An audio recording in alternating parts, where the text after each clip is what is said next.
Hello, everyone, and welcome to a very special episode of the British Esports podcast. Because we're here with, I'm going to read this because I don't want to get it wrong, BAFTA-nominated actress, the Game Awards winner for 2021 of Best Performance, and all-around just fantastic person in general. It's Maggie Robertson, everyone. Thank you. I'm just going to stroke this line. How are you? It's fantastic to meet you. I'm good. Thank you so much for having me. Oh, thank you for coming on. It's an absolute pleasure. How have you found Insomnia so far? It's a blast. I am jet lagged and in a right state, but I'm happy to be here and everything is fine. A right state. I feel like that's a very northern thing to say. I'm in a right state. I like that a lot. Yeah. I like that. Brilliant. You like that one? Yeah, I do. I very much appreciate that one. So we're on the podcast today to talk about all things your career, basically, and how you got started. For anyone out there who is quite interested in the voice acting in general, sees you and thinks, oh, I'd quite like to do that. So to start us off with, how did you get started then as an actress and a voice actor? Well, I was acting for a good while. I got my start in theater, so that's what my training is in. I got a theater degree in college, which is, I guess, relatively useless. You don't have to, but I did. And then promptly after college, I moved back home and got a real person job. Nice. And then was like, oh, wait, why am I so miserable? Oh, is it because I'm not doing anything that sparks joy? And so then I started getting involved in the Washington, D.C. regional theater scene, which is actually quite thriving and wonderful. And then just kind of felt like I needed to level up my game and decided to go back to grad school and went to grad school at Lambda. So did that, studied Shakespeare, did the whole thing. And then I moved to LA. And in 2019, I moved to LA right after grad school, and I booked Resident Evil a few months after I moved here. So that's my start. Damn, very unusual. Yeah. It is ironic because a lot of people ask me, oh, how do you get into voice acting or acting? And my story is not the norm. So I don't really have a path for them to emulate. But truly, nobody has a path that you can emulate, because a mentor one time said this to me, and it really stuck with me. Once somebody has walked down a path, the path is closed. So you can hear about how they did it, but you can never walk down their same path. You have to walk down your own. You'll never be able to retrace their exact same steps. So that's how I got started. Nice. What a way to get started, coming in with a bang. Yeah, fantastic. Wow. So how did the role of Lady D come about with Capcom? The role of Lady D came about with Capcom, meaning they had it come about and then they hired me. Yeah, I think what was wonderful about Capcom is that they had a pretty clear idea, I think, of who she was. I remember, I think the first day of set, when we were shooting, I was able to see an image of what she looked like. And what I loved about their design and their creation is that, LOL, I'm just like a broken record, but I'm going to say it again because I do think it's applicable, and I'm also a nerd, and I feel like we're in the right space. Yes, absolutely. Amazing. So I was watching the Star Wars documentary based on The Mandalorian of how they filmed the series, and one of the directors, I think Bryce Dallas Howard, she talked about how George Lucas is known for creating character silhouettes, so that even if you see his characters from far away, you know who it is, because each of them is so physically distinctive and they have such a unique carriage of their body or their equipment, or they're wearing something very unique that you know who they are. I feel that Capcom has done the same thing with Lady D. The second you see the image, even before she opens her mouth, she is oozing character. It's dripping out of her. So the second I saw their character image that they created, I immediately had 10,000 ideas. And then the language within the writing felt very Shakespearian. It was very heightened. She felt also just visually very dramatic and heightened. And so it just gave me a lot of fodder to play with. It really is an exchange. So it's not like one person came in and was like, this is the character, or I came in as the actor and this is the character. It really was an exchange and a communication between these two artistic sides of the video game puzzle. Yeah, so you touched on it a little bit there in the answer to that question. Obviously, the performance behind it is very Shakespearian-esque. And Bryony made that aware to me in a conversation the other day, and it totally, now it's been said, makes perfect sense. You can totally see it. How do you prepare for a role like that then? What kind of preparation goes into the kind of bit before then you go in the booth and record or like in your case, go out and do it as well as speak it? Yeah, I had a bit more time to prep for the performance capture, but what's so funny about voiceover is that oftentimes you see the lines right then and there. That's the first time you're seeing them. So it is about preparation, is about just continuous training on how you can remain flexible and versatile and working on your improvisation skills so that you can switch on a dime and are able to take direction.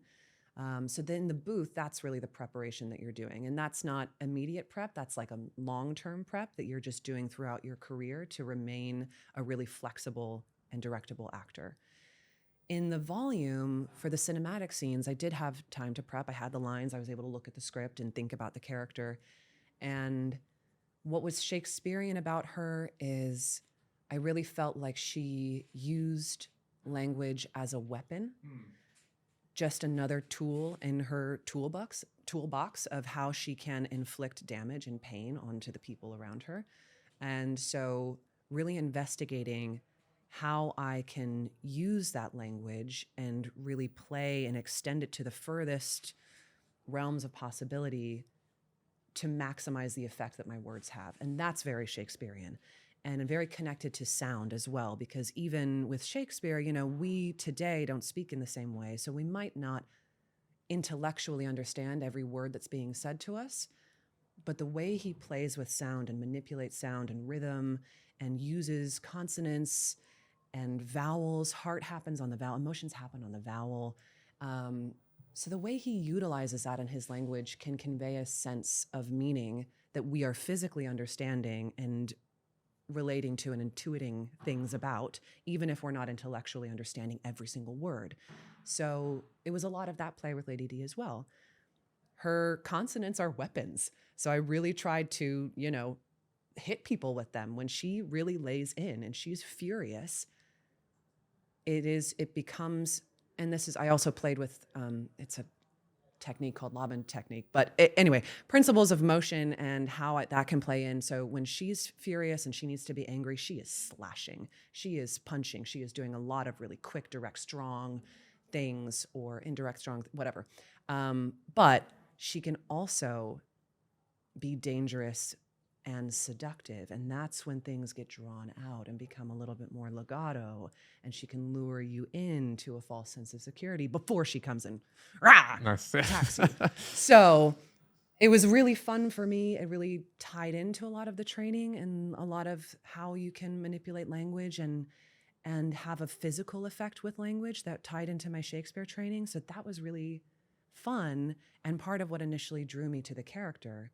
When I auditioned for the role, I didn't know what I was auditioning for. That was the other fun bit.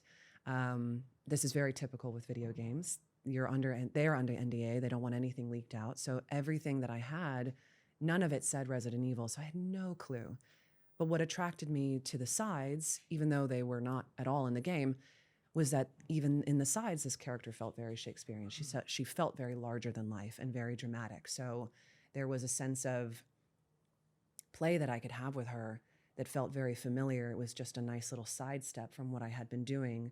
So even though I was new and fresh to LA and new and fresh to voiceover and to new and fresh to performance capture, I actually felt very well equipped to handle all of these new things because my training kind of directly linked in and was a direct tie-in of like, oh, great, I actually know how to do this. I might not have had the technical words, but I understand what I need to do as an actor to get me to where you need me to be as the director. So that was all very neat. Yeah, perfect. That was a long answer to your question. That's more than fine. Yeah, Right. So I know I'm very curious, and I know a lot of people are very curious. But what was performance capture like? Oh, it was a blast and so weird. It was the weirdest blast of all time. It is super fun because I feel like when you are in the volume doing motion capture, the volume is what we call the space where you shoot performance capture and mocap. But it's a big open space. You have nothing to rely on outside of your own body and your own imagination.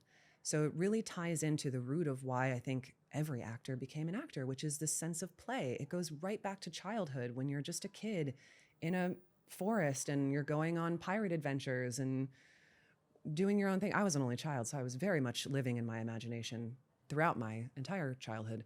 So it's very nice to step back into that sense of play and just be like, oh, okay, cool. Yeah, no, we're in a desert and there's a big storm coming and the sand is blowing into my eyeballs and it's hard and it's painful. And so you're just like flipping on a dime. It's super fun.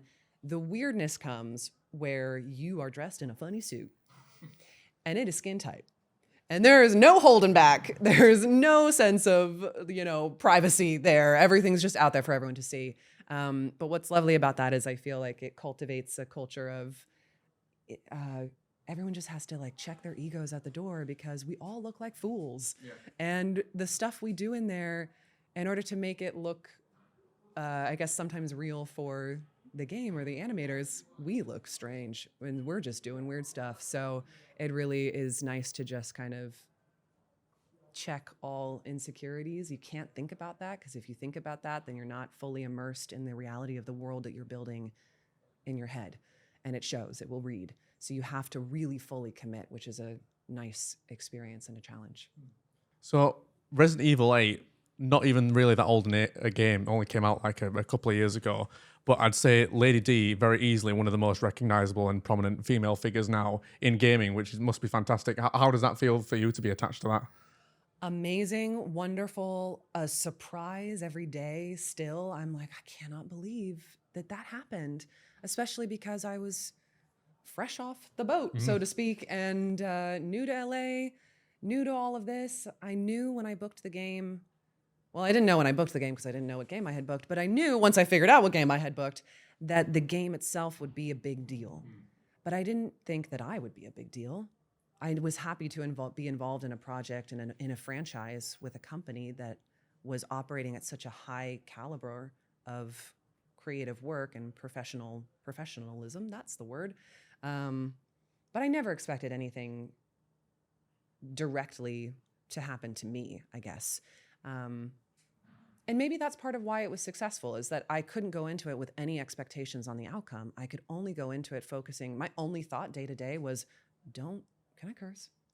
Yes. Go for it. Cool. Don't f up. Don't f this up.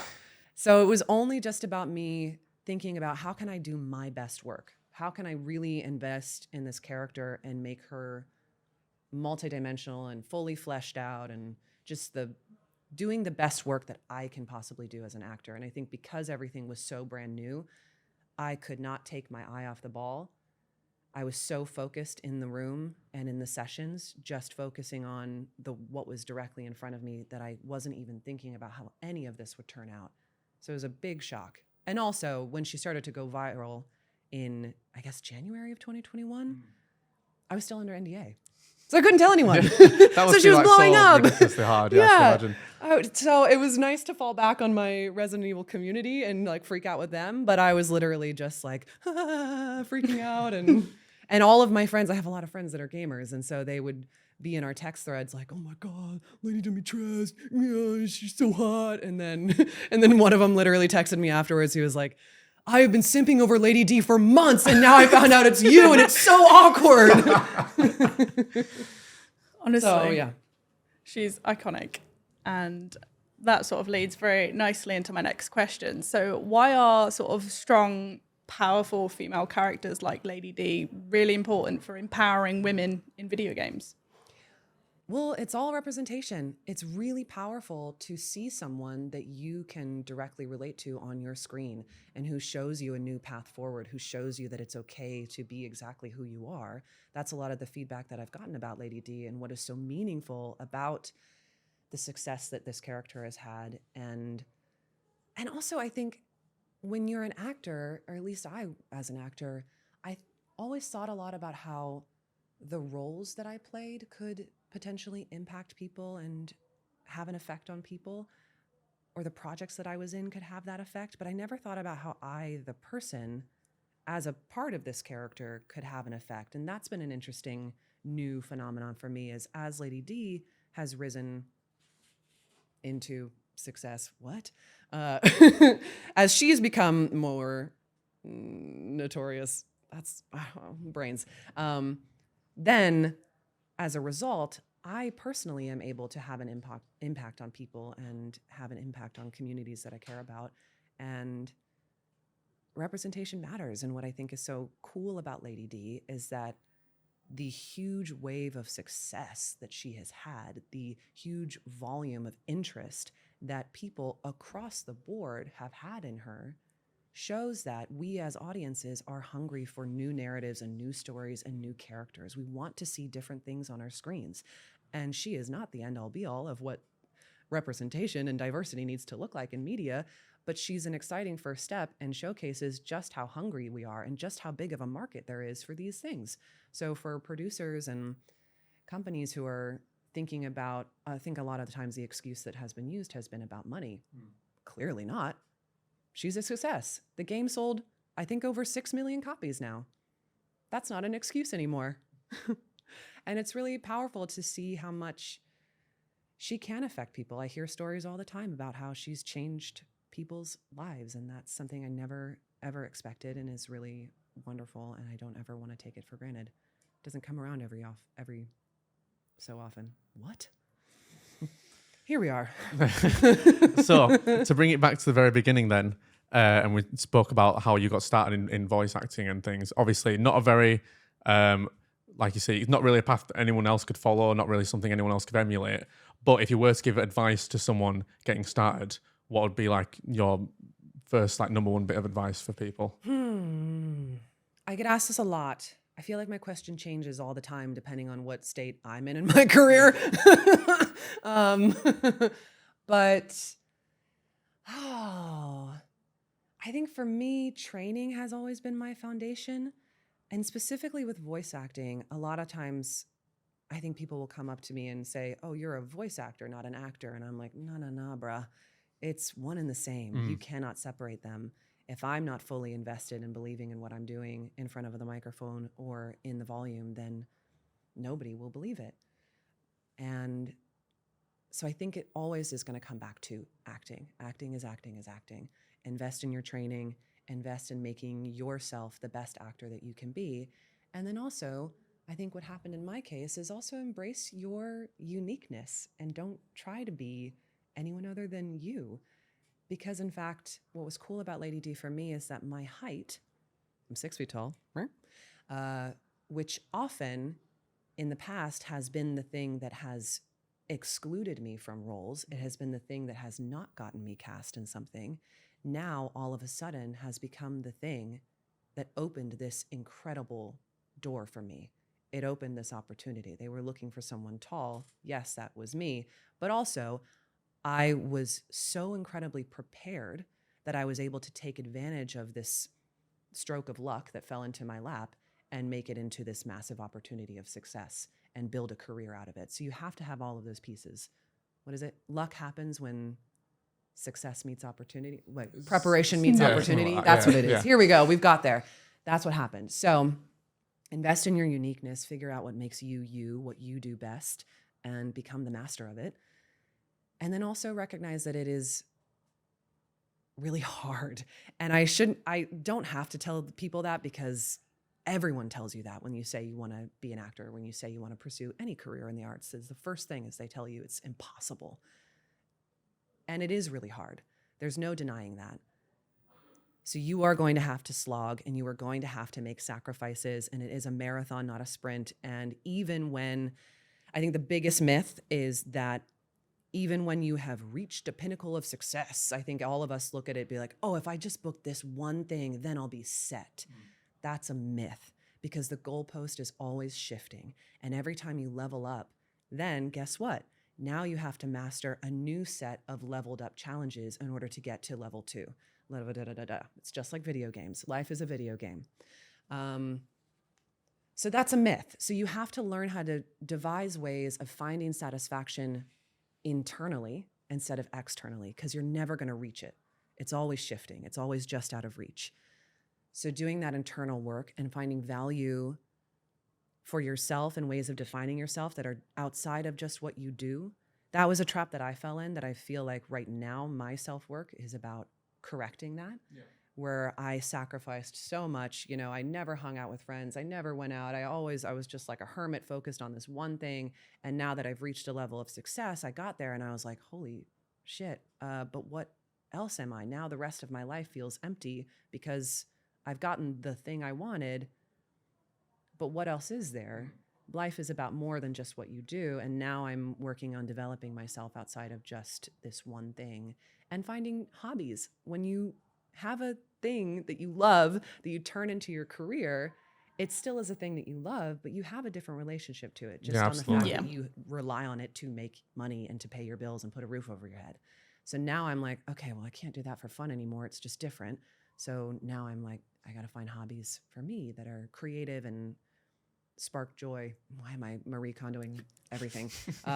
Whatever. That spark joy and develop that part of myself. So it's all just about being a well-rounded person. And also, don't feel like you have to be a starving artist. Go out there and get a job that pays you money so that you can invest in your career. Acting is expensive. Studios back in the day, they used to be the ones to sponsor actors and pay for your coaching and your training and your this and your reels and your materials all up the wazoo. Now actors have to fund that for themselves. It's fucking expensive. Do not put yourself in a debt hole. Don't let yourself get there. And then guess what? You'll have the money to then make the projects that you want to make. So I think that was a hole I also put myself into, where I felt like I had to, because auditions could come at any minute and I had to be so flexible to be able to take them at any minute, that I was forcing myself to take jobs that were, like menial, transient labor here and there, picking up jobs as I could. But as a result, it meant that I was working 5 jobs at a time and I was exhausted. And then when I wasn't working, I was too exhausted to do things creatively for myself. Yeah. And then when I did have an audition come in, I also wasn't that flexible, because now I had 5 bosses to negotiate with to get time off instead of just one. And so, yeah, those are my thoughts. That was also a really long answer to your question, but those are my thoughts. No, that's really good. It kind of makes me think back of when I was first starting with this job. I did almost kind of the exact same thing. It's like you have a steady job. I was working in an IT technician thing in a school, but on the side, this is what I was doing in the meantime, and it absolutely works out. So yeah, I think having that steady income to get you set to be able to invest in what you actually want to be doing, I think is really underestimated advice that you can give. Debt is hard. Debt is soul crushing, and I'm very grateful that I am now out of it and don't have that hanging over my shoulder. It's very hard to lift yourself up out of that and then to be able to build a career. And I was lucky enough to be able to leave grad school not in debt. And I honestly don't know how I would have fared if I was in a different situation when I had moved to LA. It was really hard. Yeah. So we're now going to swiftly move on to the lovely drawing competition. Okay, good. So we have from under the table some whiteboards. So if you could pass that one. Can. There you are. Thank you. So it's going to be a best of 3. Saul is going to blind judge, obviously, because that would be that would be a bit unfair, because this is for points on our leaderboard. It is. So stakes are high. Yes. I think, are we behind at the minute as well? We are 1 point behind. Guests versus hosts. We're not doing well. So we will see. So first category is, do you remember the categories? It's Mario. So Mario is the character to draw. Oh my God. We hope that was a simple one. We'll see how it ends up going. Simple? Okay. I will start the timer in 3. Fine. Okay, yes. Okay. 3, 2, 1. 1 minute. Off we go. Me. Mario. Oh boy. This is already unfortunate. Yeah, thinking about it, Mario, maybe not. I don't know. Like, I think Mario's, there's parts of his face that are quite iconic to think about. You think like the mustache, like the big nose and the hat and things. But then when it comes to translating that into drawing, if you can't draw very, very well like me, it probably would come out completely ridiculous. So I'm very excited to see what we've got going on here in a second. I'm glad you said the nose. Yeah. Keep talking about what he looks like. Mario, what else is he at? Just out of curiosity. 20 seconds remaining. Oh my God. This is terrible. Wow, he is like a balloon for some reason. He's not really got overalls. Okay. 5, 4, 3, 2, 1. Right. Pens down. Keep your hat on. So I'll keep the hat on. Oh, there's the timer. Okay, yeah. Shuffle them up in a way Right. that I'm not going to... We will pop them in the middle of the No. table. Okay. Oh, I love that. So we've shuffled them. Okay. So Eyes open. Oh, these are fantastic. Okay, we'll flip them around so the camera can see. So there we go. There's one lovely drawing there. Okay, and if I can grab hold of it, there's the second one. So both very good. Both mustaches, excellent mustaches on them both. I really like that. I like that we've got a wahoo on one of them as well. I like we've got quotes. Mario's hat. We've got the overalls. Both very good. Oh, but which do I choose now? This is the question. What am I judging on? I think. Oh, I don't know. I think one thing, and I think, oh, but the other one's kind of doing that as well. I am not sure. Okay, so we'll go on accuracy in a little way. I'm not sure that he has an M on his overalls, and so I'm going to say this one wins. Yeah. I also wasn't sure if he had an M on his overalls. Oh, is that yours? That's mine. Okay, right. Well, Bryony, round one His then. hat goes also to- turned into like a weird chef's hat. I like also it Yes. though, yeah. Cap. Nice. Right, I'll push that back. thank can you. put it on.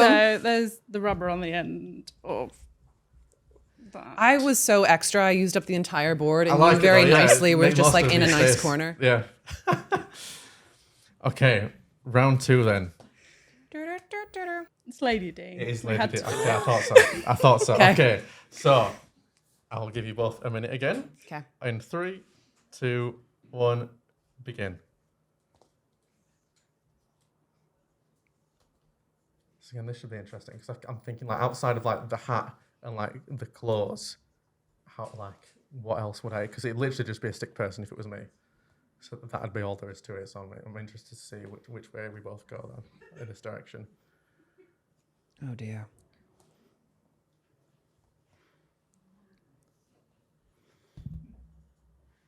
Wow. 30 seconds left. I've put so much effort into everything in the face. I've learned that I will never be a surgeon. I do not have steady hands. Oh my God, I forgot the most important part. Oh, well, you've got 10 seconds to do it. I've got time to spare. 5, 4, 3, 2, 1.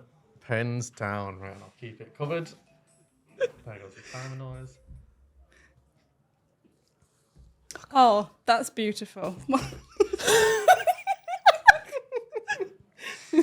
I'm excited. It's like Oh, right. Okay, can I open mine?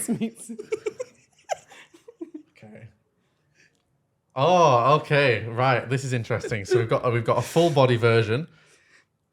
Very lovely, just there, and a very detailed, just the head, but still very, very detailed indeed. Oh, okay. So that smiley face is so good. That's so funny. Okay, for this one, I'm gonna go based on detail. Then I think this one probably wins just based on the sheer amount of detail that's going into this one. So I'm gonna say this one wins.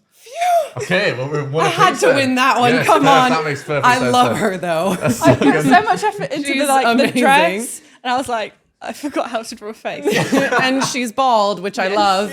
And the thing that I forgot was the claws. So I draw those. Oh, it's like very I close, should have yeah. done a nice little. Oh well, it's too late. The Okay. tiebreaker. Tiebreaker, right? It came to this then. Okay, I'll let you unlock your phone again, Bryony. It keeps locking. I do apologise. So the tiebreaker, to make it fair, you're not going to both be drawing the same thing. It's going to be a Pokemon of your choice. So Why do you do this? we'll see how that goes. Again, you've got a minute to go. In 3, 2, 1, go. So plenty of Pokemon to choose from. This should be very easy, I'm sure. He says. Yeah. Sure, very easy.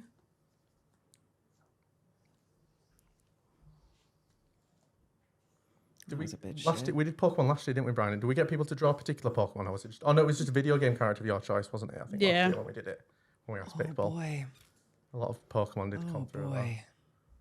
This is taking a turn. 30 seconds left. I'm well dear. impressed with this. Oh God. Uh-oh, does that spell doom for the other end of the table? We should see. Right. I don't carry things in my head. I need an image in front of me. Okay, 7, 6, 5, 4, 3, 2, 1. Pens down for the final time in this Horrific. drawing competition on the British Esports podcast. We have You don't two, have I'm to sure, very be wonderful nice. drawings. Sorry. Right. Okay, I will have a look. Oh, okay, brilliant. So we have gone for two different Pokemon. We've got a lovely Pikachu, and this is what, what I assume is a Squirtle or something. It's very good though. Okay. The Pikachu's a bit scary, I have to say. The eyes, there's something about the eyes in that one that do terrify me. I think Squirtle's scary, but in a different way. Yeah, in a Yeah. slightly different way. He's a little like psycho killer. He might have if just I saw lost that a few in a dark marbles. alley, I'm not sure what I'd do. Yeah. Oh, this is really difficult. This is really difficult. I think the Pikachu maybe is more accurate to Pokemon.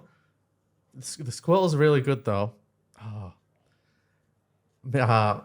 Yeah, I think the Pikachu has to win. It was the only winner. Yeah. Let's be real. Squirtle looks is, like yeah. the stuff out of a weird nightmare. A Salvador Dali Pokemon version nightmare. Well, that was fantastic. Thank you very much for Thank you. participating. in that. No, thank you. Oh, these are mine. Oh, yes, perfect. Thank you very much. There you go. Thank you. I will keep those up. Indeed. Right. And then to finish things off with the final part of the podcast, what we normally do is when we get guests on, we submit questions, or we ask people to submit questions in from social media, which we have a couple of. Yes. So, I will reel off a few of them. Yes, They're please. very random and very strange. Good. That's the sports the way I like community. it. So first one, what is your favourite food? I was about to say lion, only because he's right here. My favorite food, French fries. That's a Chips. great choice. Fantastic. Yeah. Chips, burgers, that is Yeah. all Yeah. I'm about, all that. Yeah, absolutely. Question number 2. Do you play Uno? Yes, I do. And I know where you're going with this. How do you play Uno? Because this I feel like differs with a lot of people I Yeah. ask, because a lot of people it's the four pick up 4 is always a contentious angle. Can you stack the Yes. pick up 4 or can you not? I tell you what, I've played it both ways. Which is And- better, do you think? The way that is better is the way that whoever has brought out the game of Uno tells me to play. It is usually so long since I played Uno that every time I'm like, oh, okay. I think stacking mentally for me makes my brain melt. So I guess that's a no for me. Okay, fair enough. Make it easy. I need to dumb it down. Yeah, that's If you're fair. making it too complicated, I'm right out. Yeah, You're I ruling agree. me out. I agree with that most because I feel like when we play with friends or family, I feel like I really get the brunt of these pick up 4 cards. So I'm very much against stacking. I'm Or for a Feels like a personal personal reason. Yeah. attack. Do you do sandwiches? Yes, yeah, we do those sometimes, and I'm too. not a fan. Yeah, Just everyone, keep it simple. Yeah. Why do we gotta chill out, everyone. add all Okay, so much to it? Everyone calm that's the moral of down. this podcast. Chill Oh out on my Uno. gosh. Okay, yeah. I am the person who will stack. You would. Awful. Yeah, I knew it when I first looked at you. When I first laid eyes on you, I knew you were a stacker. So, very important question. Yeah. Which of the Dimitrescu daughters is your favourite? You cannot ask a mother to favoritize her children. Cassandra.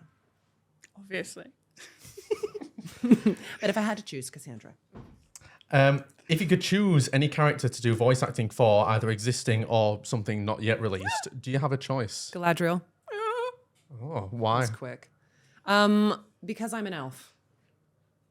And I love Lord of the Rings. That makes perfect And sense. Kate yeah. Blanchett. So it's really a perfect cocktail for me. Oh, perfect. And I'm tall. Yes. There you go. There you have it. And our final question for you. Yeah. What was the best line to record for Lady D? Oh my gosh. There's someone in the hall. Hey, what's up? Right. I love how he's getting a video of me just like kind of Stroking a evilly lion. stroking his lion's tail fluff. What was the question? What was the best line to record for Lady D? Okay, cool. Yes. I've got it, and I don't remember it, but I know the gist. And the gist was this. Something about my wings, I'm as beautiful as Mother Miranda, or something like that. And the reason why it was my favorite to record is because whatever I did was absolutely so insane that when we were in the booth recording, our producer and our director were in the other room behind the glass. And I did that, and there was a long silence, and I kind of turned back insecurely and was like, oh my God, did I do good? And they were just like laughing and shaking their heads. And then finally they come on the mic, and their director was like, Maggie, I think you're insane. And I was like, yeah, no, I think I am too. So that was probably my favorite one to record because I just went batshit. Nice. Well, it wouldn't be a British esports show podcast without us finishing with a this or that. So normally we come prepared with either this or that, and we go amongst ourselves and kind of Flash think, round. yes, and think what would we choose. We totally forgot, to be honest, to prepare one for this one, but we thought of something very quickly before we came on. As an American, as someone who's tried potentially British snacks and American snacks, one versus the other, do you have a winner? Oh, out of all the snacks from all these from each country? American snacks versus British snacks, which is best? Oh, wow.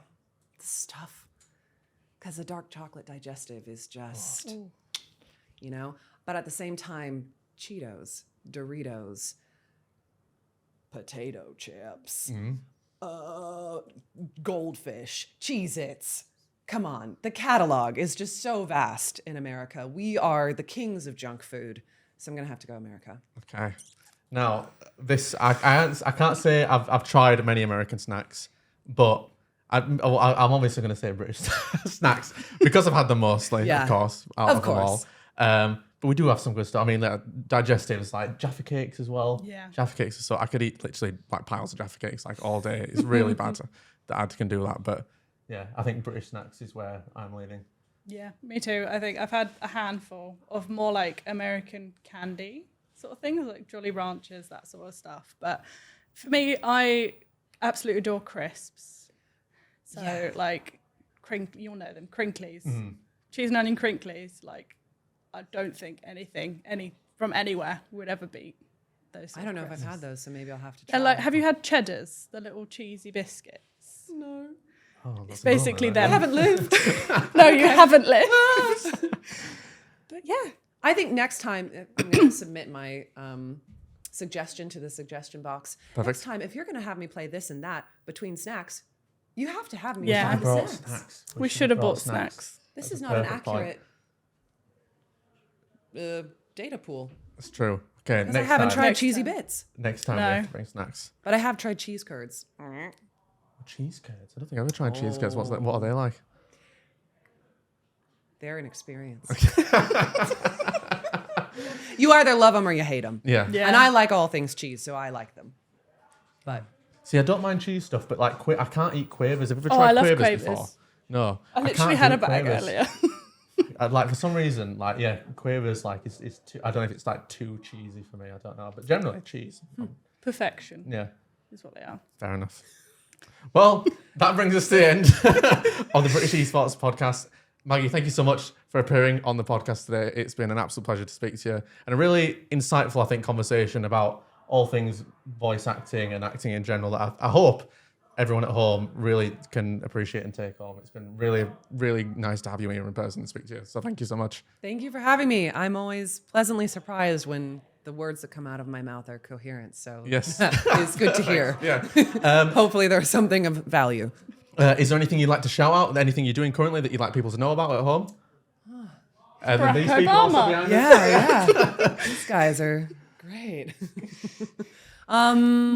Shouting out, I guess, I don't know, you can like follow me on social media at Maggie the Bard on like Instagram and like Twitter and like YouTube and stuff. I don't know if I have anything that I can necessarily shout out, but I guess just like stay tuned and maybe you'll get some announcements down the road. Oh, Very honest. I'm exciting. liking it. Yeah. Well, thanks again. Thank you everyone for watching at home. If you did enjoy this, there's plenty more British esports content coming your way from Insomnia, so don't forget to check all that out. If you enjoy British esports in general and you haven't already, please subscribe to the channel. Thank you so much, and we'll see you next time. Take care. Thank you. Bye.